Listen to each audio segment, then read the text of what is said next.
So let's dive into this big issue. Michael Bitzer is a longtime observer of North Carolina politics. You can find him online at Bowtie Politics. He has his newsletter, Old North State Politics, as well.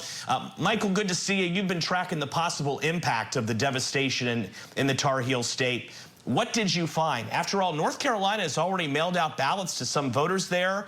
What happens if a ballot got washed away? Well, if a North Carolinian asked for a ballot and is in one of the 25 affected counties that got federal disaster declaration, they can, and they have lost or cannot find their ballot, they can actually ask for an additional ballot.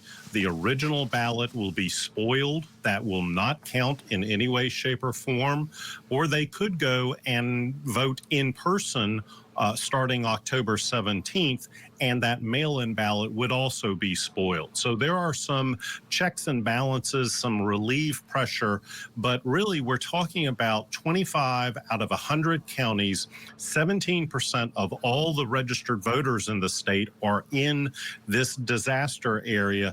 And the big question for a lot of us is, will polling places be able to be open for early voting as well as on Election Day? How will voters get to their polling places with roads washed out?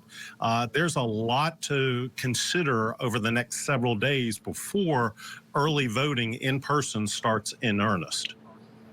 Yeah, and just to piggyback up on that, I was reading your newsletter this morning before having you on. 1.3 million North Carolina voters are in that 23 hardest hit counties by the storm. This is a sizable voting block, as you said, around 17% of voters. What is your read on how storm response could impact the vote there? Are people who feel like, why isn't their road cleanup or their power on, could that perhaps hurt or help Vice President Harris, for instance? Well, certainly we'll have to wait and see how the voters respond.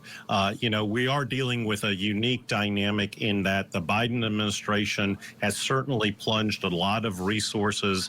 The North Carolina General Assembly, which is controlled by Republicans, will be meeting next week to discuss disaster relief. So I think for the voters, they will have to just, wait and see how the responses are. Certainly some of them would want faster results. They are starting to open up some of the roads in heavy hit areas, cleaning debris, but this is going to be a months, if not year-long process of recovery for this section of the state. Is this potentially a bigger problem for Trump than Harris? And what I mean by that is, I was looking at some of the historical voting trends. These 25 counties, at least a lot of them, tend to be much more conservative leaning. 1 month from now, going into town to vote, I mean, they may be living with a cousin in Ohio. Is Trump potentially not going to get some voters because of this storm? North Carolina was the closest state that Trump won, less than 75,000 votes. And if we take this section of the state, it is heavily Republican, basically a 60-40 Republican section of the state from 2020. There are certainly blue dots, Asheville, Boone, within this very red area. But this could be a major function of what the campaigns are focused on in terms of trying to get out the vote, because so much of North Carolina elections are dictated not necessarily by persuasion, but by mobilization and getting folks out to vote. And real quick, don't have a ton of time, but let's talk Mark Robinson, Lieutenant Governor, running for governor. He was engulfed in scandal prior to the storm. Has this saved him a bit, just because everyone's focused on cleanup and recovery, not necessarily scandal?